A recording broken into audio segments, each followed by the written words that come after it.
بسم اللہ الرحمن الرحیم، اللہم صلی علی محمد و آل محمد۔ السلام علیکم۔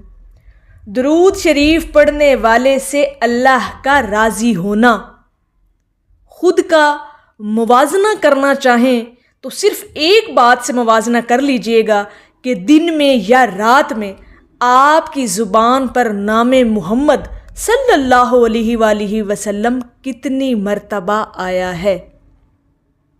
جب کبھی آپ خود کا موازنہ کرنا چاہو نا کہ اللہ پاک آپ سے کتنا راضی ہے یا نہیں، تو رات کی تنہائی میں دھیان لڑایا کریں، خود کی اکاؤنٹیبلٹی کیا کریں، خود کا محاسبہ کیا کریں جب بھی تنہائی میں ہو کہ کتنی مرتبہ آج آپ نے نام محمد صلی اللہ علیہ وآلہ وسلم لیا، کتنی دفعہ درود پاک آپ کی زبان پر جاری ہوا ہے، کتنی مرتبہ درود شریف آج آپ نے پڑھا ہے دن میں۔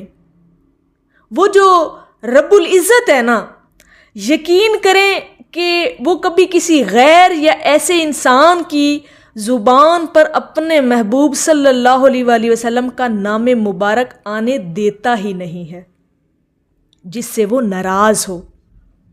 وہ تو ہر وقت ایسے انسان کو دنیا داری میں ہی الجھائے رکھتا ہے کہ تو نے دنیا مانگی، لو دنیا میں ہی تم الجھے رہو، تم دنیا داری میں ہی الجھے رہو، تمہاری زبان پر نہ تو میرا ذکر آ سکتا ہے نہ میرے محبوب کا ذکر آ سکتا ہے۔ اور سب سے بڑی علامت اللہ کی ناراضگی کی یہی ہے کہ آپ کی زبان اللہ اور اس کے محبوب کے ذکر سے تر نہیں رہتی، اور یہی موازنہ آپ نے کرنا ہے۔ اور درود پاک پڑھنے والوں سے تو اللہ راضی ہے، اس سے بڑی سند، اس سے بڑا مرتبہ آپ کو اور کیا چاہیے۔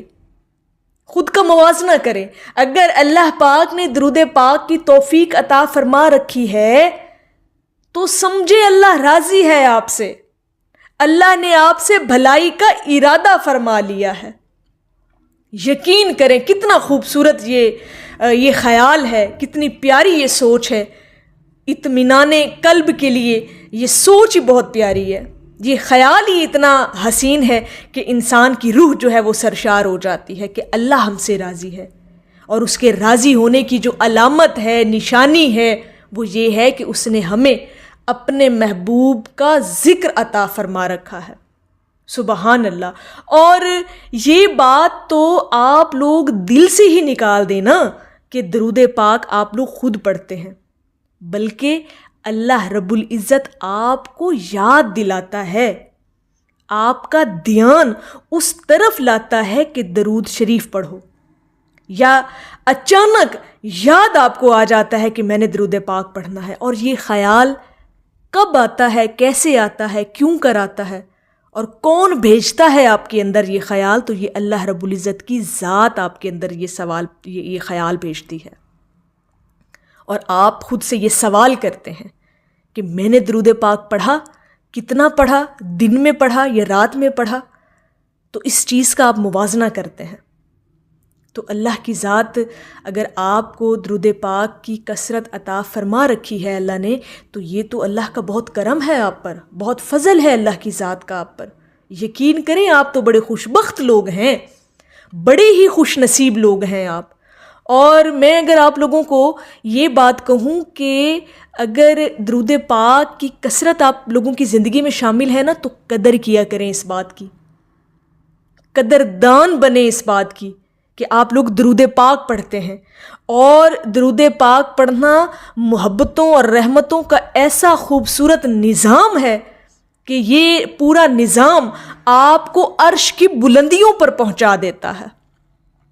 صرف اس نظام کو نا باطنی آنکھ سے دیکھنے کی ضرورت ہے اور محسوس کرنے کی ضرورت ہے، اس نظام رحمت اور نظام محبت کو۔ اور سم ٹائم ایسا ہوتا ہے کہ اچانک آپ کے دل کو اداس اور بھاری کر دیا جاتا ہے، تو آپ لوگ درود پاک جو ہے وہ پڑھنا شروع کر دیتے ہیں۔ یہ چیز اکثر آپ نے آبزرو کی ہوگی، پریکٹس میں ہوگی آپ کی یہ بات کہ اچانک دل بھاری ہوا، اداس ہوا، تو آپ لوگ درود پاک پڑھنا شروع کر دیتے ہیں۔ یہ اللہ پاک کی طرف سے ہوتا ہے، کہ اچانک سے آپ کی زبان پر درود پاک جو ہے وہ جاری کروا دیا جاتا ہے. اور سمجھے، جیسے میں نے کہا کہ قدر کیا کریں اس بات کی، تو درود پاک کا آپ کی زبان پر جاری ہو جانا یہ بھی عنایت ہی عنایت ہے میرے رب کی. باخدا یہ اللہ کا بہت کرم ہے. اور چونکہ ہماری ویڈیو کا ٹاپک یہ ہے کہ اللہ راضی ہوتا ہے درود پاک پڑھنے والے سے، وہ تو ذکر ہی اسی کو عطا کرتا ہے جس سے وہ راضی ہونا چاہے، جسے وہ خاص کرنا چاہے، جسے وہ بہت کچھ نوازنا چاہے تو درود پاک پر لگا دیتا ہے، درود پاک کی کثرت عطا کر دیتا ہے، اپنے محبوب کا ذکر عطا کر دیتا ہے. تو اس سے بڑھ کر آپ کو اور کیا چاہیے، جس سے دنیا بھی بدل رہی ہے آپ کی اور سنور رہی ہے، بگڑے کام آپ لوگوں کے بن رہے ہیں، اور آخرت تو پھر سنورنی ہی سنورنی ہے نا، وہ تو گارنٹیڈ شدہ بات ہے. کیونکہ یہ بات حدیث مبارکہ سے ثابت ہے کہ حضور علیہ الصلاۃ والسلام کا یہ فرمان عالی شان ہے کہ جس نے درود پاک دنیا میں رہتے ہوئے جتنی کثرت سے مجھ پر پڑھنا ہے اتنا ہی اسے میرا قرب نصیب ہوگا محشر والے دن. تو اس سے بڑا اور کیا مقام ہوگا آپ کی آخرت کے سنورنے کا، اس سے بڑی تو فضیلت ہی کوئی نہیں درود پاک پڑھنے کی نا، کہ آپ کو قرب نصیب ہوگا اپنے نبی علیہ الصلاۃ والسلام کا. تو خود کا موازنہ کیا کریں، خود کا محاسبہ کیا کریں، خود سے حساب کتاب لیا کریں کہ آج آپ نے کتنا درود پاک پڑھا اور کتنا اللہ پاک نے آپ کی زبان پر درود پاک کو جاری کروایا، اور کتنا آپ نے نام محمد صلی اللہ علیہ وآلہ وسلم سے اپنے منہ کو میٹھا کیا. تو اس چیز کا حساب کیا کریں اپنے آپ سے. اسی سے آپ کو پتہ چل جائے گا کہ اللہ کی ذات آپ سے راضی ہے یا ناراض ہے. اگر تو راضی ہے تو ضرور درود پاک کی توفیق عطا فرماتا ہے آپ کو، اور اگر ناراض ہے تو اسے منانے کی کوشش کریں. اللہ پاک سے اس کے محبوب کے ذکر کی توفیق مانگا کریں اور وہ دے گا آپ کو توفیق. انشاءاللہ تعالی اللہ پاک آپ سے بھلائی فرمائیں گے. اللہ پاک اپنا کرم اور فضل آپ پر فرمائے گا اور آپ کی زندگیوں کو آپ پر آسان کر دے گا انشاءاللہ تعالی. یہ ایمان اور یقین ہونا چاہیے. بس اپنی اکاؤنٹیبلٹی روزانہ کیا کریں اور دیکھا کریں کہ اللہ پاک نے آپ کو کتنے درود پاک پڑھنے کی توفیق عطا فرمائی ہے. میری اللہ رب العزت کی بارگاہ میں دعا ہے کہ اللہ پاک آپ کو اور مجھے ہر وقت اور ہر سانس کے ساتھ اپنے نبی علیہ الصلاۃ والسلام پر درود پاک پڑھنے کی توفیق عطا فرمائے. آمین یا رب العالمین. اور آخر میں ہے کہ اپنے دامن میں درود پاک کے سوا کچھ بھی نہیں، لے کے محشر میں یہی حسن عمل جائیں گے. ایک دفعہ محبت سے پڑھ لیجئے صلی اللہ علی حبیبہ محمد و آلہ وسلم.